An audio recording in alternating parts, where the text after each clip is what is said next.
Okay, so today I'm going to be going over my endurance and strength training split for those of you that are interested. So yeah, let's get cracking with it, not messing around here. I am going to state my current goals just to give you a bit of context to why my training looks like it does. Currently, it is November 2025, and in 2026, the next year, in April, mid-April, I have the goal of completing a marathon. I've done one marathon before, and I did it in 2 hours 53, and so the plan is to PR. Looking at a 2:45 marathon is the number, maybe even a 2:40, but we'll see how training goes. And then later in the year, in July, I'm going to plan to do my first ever full distance triathlon. So Ironman distance, that is. So yeah, some really, really big goals. And so right now we are building volume because these endurance events, they require volume. I mean, they're long. That's the whole nature of endurance. And so yeah, just a bit of context. I've been trying to build my FTP, functional threshold power, which is a key kind of testing point on the bike. It's not the be all and end all, but it's an important metric. So yeah, I am currently about to start my final build, a 3-week build of trying to increase my FTP. So really focusing on the bike portion of triathlon. And then obviously I'm going to start training or emphasizing running a bit more for the marathon in April. So yeah, that's how my training is looking like at the minute. It is more bike emphasis, but it will shift gradually towards running when I'm obviously training for the marathon, and then it will shift again back to biking and swimming when I'm training for my full distance triathlon after the marathon. So yeah, shifting the focus, but right now I'm going to give you my weekly training split, what it looks like, what sessions are where, and what these sessions actually are. So yeah, let's go for it. So Monday, I've laid out on here, lovely whiteboard, but Monday is always a rest day. Completely nothing. Yeah, I find this helps with mentally just resetting after what you'll see is a long weekend.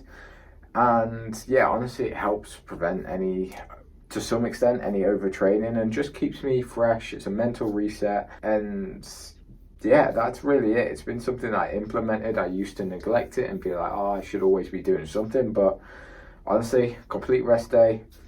What I do is I go in the sauna for like half an hour just to sweat. I'll do a cold shower in the morning and then sauna, and that helps me feel like I've done something a little bit challenging, and sets me up for the day. But other than that, it's a day of just not thinking about training, catching up on some work, spending a bit more time with friends or family. Yeah, just using the extra time, because training, as you'll see, can take a lot of time. So yeah, Monday, always rest day. Now Tuesday, because Monday is an easier day, Tuesday is one of my harder days. It's one of my more intense days, especially at the minute. And it is a bike workout in the morning. So at the minute, the last build I did, this bike was VO2 max focused. So short intervals of, specifically this one was 3 minutes on, 3 minutes off, working at around 115 to 120% of my FTP. So much higher powers because it's a shorter duration. But yeah, really good at building maximal aerobic capacity. They are tough sessions, really, really tough. Moving into this next block though, it will look a little bit different. It's going to be slightly longer intervals, more around the lactate threshold. So somewhere around like 10-minute intervals is what I'm planning for my next block. But yeah, at the minute, Tuesday morning is always an intense bike workout of some sort, usually lasting from an hour to an hour and a half. And then also on Tuesday mornings, I will have a brick run. Don't know how well my handwriting is there, but yeah, purpose of this run is obviously we've done some intense intervals on the bike. Our legs are fatigued, so purpose of this run is just to run on tired legs. Really easy run, like no intensity there, just get through it at a chill pace, comfortable pace. Usually it takes a bit of time for the heart rate to come back down. So yeah, Started at like 15 minutes and now I'm up to a half hour just run off the bike. So this morning session can end up being about 2 hours in total. So it is a good bit of endurance. Then Tuesday evening is also a full body strength session. Now, at the minute, this is more of a leg dominant session because you'll see later in the week when endurance volume gets high, I don't want too much leg fatigue with that. So I kind of try and consolidate stresses here and do my toughest leg workout, if you like, on this day. So squats, Romanian deadlifts, and also some accessory work of hamstring curls and leg extensions. Usually around 6-7 sets for quads and also 6-7 sets for hamstrings. I'll admit, my last block I probably took this day a bit too hard and my HRV would always plummet after. So going into the next block, we're going to be a bit more conservative and not go as heavy. Also not as much volume, so probably start at like 6 sets for this one and keep the accessory movements to a limiter and try and not take anything too close to failure because that can just wreck you. So yeah, also with this day, obviously it is full body, so I'm also doing some lat pull downs, some bench press work.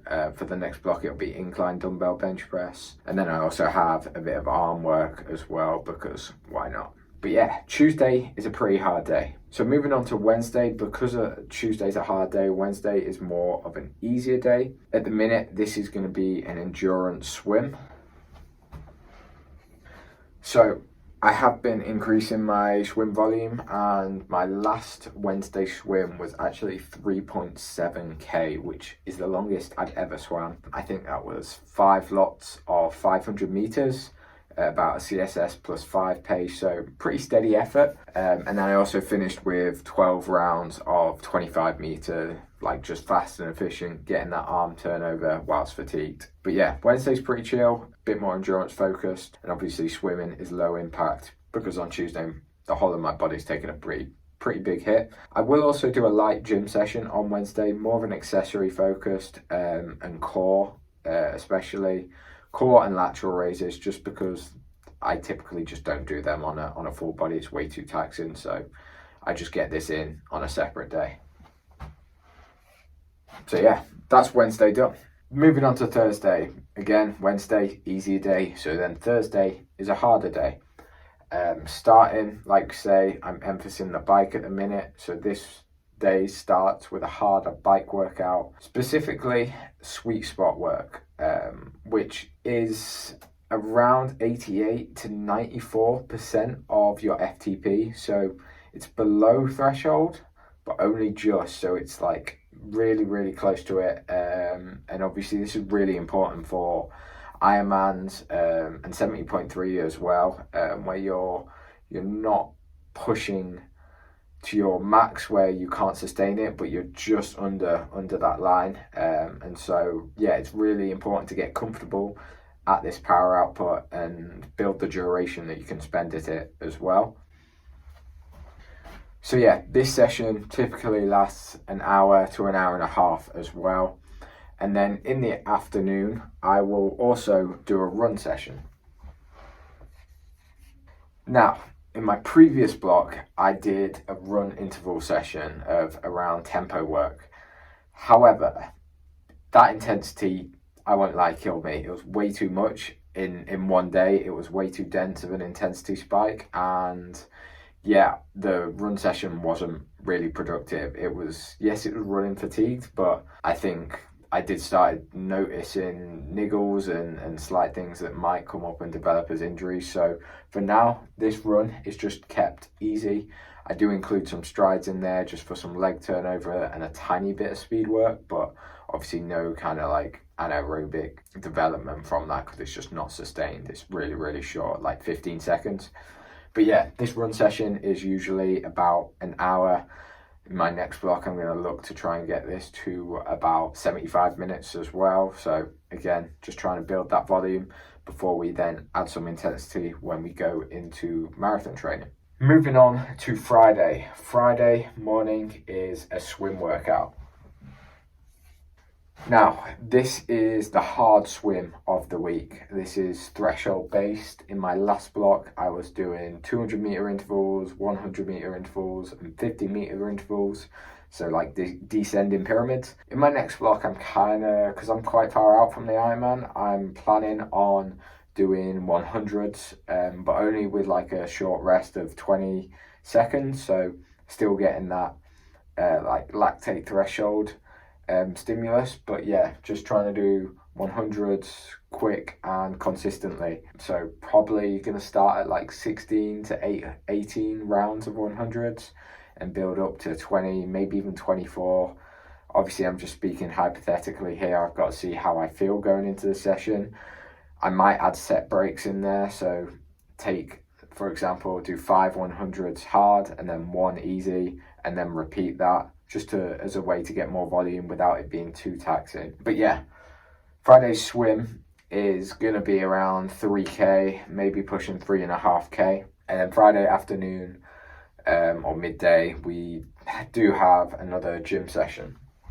Now, this gym session is more moderate to heavy load again, but more on the moderate side compared to Tuesday strength. Because we are going into a big weekend. Another thing to note with this Friday session is that it is all going to be upper body. I did start doing some lower body, but as my longer rides on Saturday have got longer, my legs just can't handle that. So the only thing lower body wise I will do are just some general mobility and injury prevention exercises. So just some glute work, like glute bridges. I did start doing single leg RDLs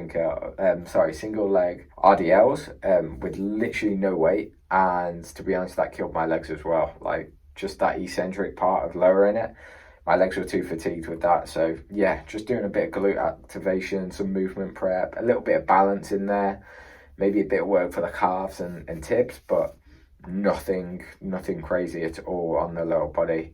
The main thing's the upper body, so barbell rows, again bench press, and then a bit more accessory work for the upper body as well. So some flies, some lat prayers, and then a bit of arms as well.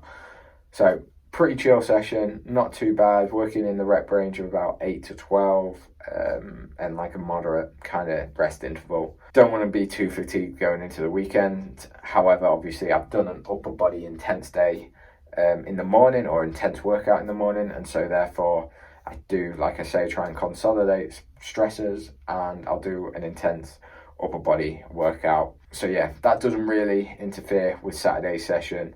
And it's an easy way to get some more upper body volume in as well, which obviously does have some crossover with swimming, but obviously also just general muscle strength and hypertrophy for health and for mental health as well, I guess. So yeah, that's Friday. Nothing like starting your morning with a tough swim and getting in the sauna after. Actually, really do enjoy that. Not all the time, but most of the time I do enjoy that. So, moving on to Saturday and Sunday. Obviously, we'll start with Saturday, but the weekend is where the volume is at. So, Saturday is the long ride. I don't even know whether you can read my handwriting, to be honest. If I can't, then you probably can't. But yeah, bike, that says. On Saturday, my last Saturday bike session was 4 hours long. This was done all indoors on the trainer because the weather was not great, and the trainer's really good at just being a standard workout, sticking to a certain zone, and binge watching a bit of YouTube that I don't get to do elsewhere in the week. So that's kind of what I use it for. Don't get me wrong, it's mentally draining, but like I say, for the purpose of this block, I'm going to spend some time on the bike, put myself in a good position for when I do shift focus back to cycling and swimming, obviously. But yeah, got to build a bit of bike volume, and so that's the purpose of this session. It's all kind of zone 2 work. For those of you who don't know, my FTP is 233 watts at the start of this build, so about 8 weeks ago. And so zone 2 for me is around 150 to 165 watts.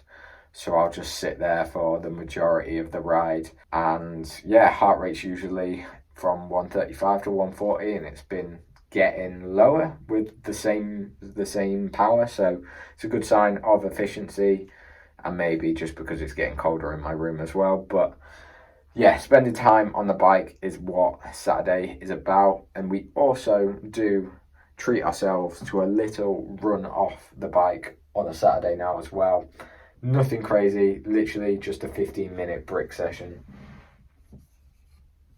So again, purpose of this Tuesday session was obviously a run off the bike on fatigued legs that had intensity put in them.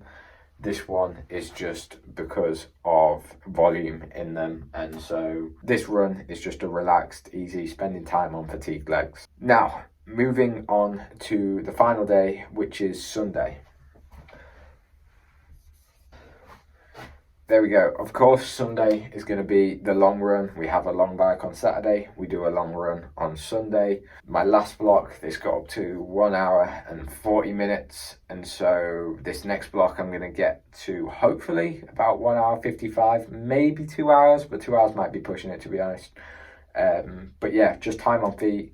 Again, low intensity. But yeah, just about spending time on feet, getting used to that fatigue and running on tired legs, especially with Saturday's long bike as well. Obviously, when we shift focus during marathon prep, then we'll add some run intensity in. The Saturday bike won't be as long, but I can speak about that when I'm actually doing it. But yeah, just trying to build up volume, keep it low intensity on the runs, because obviously running is where most injuries happen. So all low intensity running. I do also include some strides at the end, just again, leg turnover, practicing form under a bit of fatigue, but that's really it. Again, they're pretty short, 15 seconds and 5 lots of them. Sunday afternoon is a swim. This swim is pure technique focus, no emphasis on pace really at all, just using a few toys like fins, paddles, pull buoy, but I'm not a fan of the pull buoy, so I probably should get better with it. But yeah, really trying to go into these sessions with a bit more purpose now. I used to do them on a Saturday, and Saturday's bike killed me. I was very, very fatigued, and it wasn't very purposeful when I did go and swim. And so I'm hoping now when I move it to Sunday, it should be a bit better quality, because obviously a technique swim should be high quality. And should really focus on form and coordination as well. So yeah, really trying to emphasize that. It's nothing too long, like 2K, and then I'll sit in the sauna, get a bit more heat adaptation, I guess. Any excuse to do that. But yeah, that's Sunday swim. And then the final session of the week is a gym session. So you can see Sunday is a pretty stacked day, but this gym session is accessory focused, so just some weak points. So mainly like my glutes and my hip adductors and abductors. I'll do a bit of work on them, and then also I'll just do a bit of abs and accessory work for the arms as well, because why not? Again, so yeah, honestly the gym session's pretty chill. Again, not taking anything too close to failure, but just a real easy way to get some volume. So yeah, that is my current weekly training split right now, as I am about like 40 weeks out from an Ironman and about 20-ish weeks out from a marathon. Excited to see how this shifts, but honestly I think the principles will stay the same, with a Monday easy, Tuesday hard, Wednesday easy-ish, Thursday hard, Friday on the easier side, and Saturday and Sunday being like moderate but high volume. That's the kind of principles I follow. And also another thing to note, which I can do in more detail if you want, about periodization, but even though this is what a typical week looks like, not every week looks like this. So at the minute I'm trying to follow a 3-week build, so either increasing volume or intensity. Got to be careful doing both at the same time, so either one or the other. 3 weeks of that, and then a 1-week recovery week where I kind of almost half the load and really don't do much intense stuff and allow recovery and adaptation to take place, which has been really good so far. Like, I've needed it, definitely, and yeah, I feel better because of it. I feel like I have more productive training, so definitely recommend looking into periodization. I used to be one that would be like, right, how much work can I do in a week? And then just go after it week after week, month after month, and wonder why I was so drained after the third week and then progress stalled. So being more consistent and being more having a more long-term perspective with training has definitely been something that I've adapted and are feeling the benefits from as well. And I'm excited to retest my FTP actually after this final 3-week build. That's something I definitely want to do, and see where it's at and see whether my training has been working. I think it has, but there's only one way to find out, I guess. So yeah, to wrap up, at the minute we are doing 3 swims, 3 bikes and 4 runs and 3 to 4 gym sessions a week. Last block of training did come up to about 15 hours of training a week, which is the most I've ever done. It's a decent amount. It's definitely doable, and there's definitely room to add a little bit more in there, especially on the the weekend workouts. But yeah, all in all, this is what my training looks like on a week.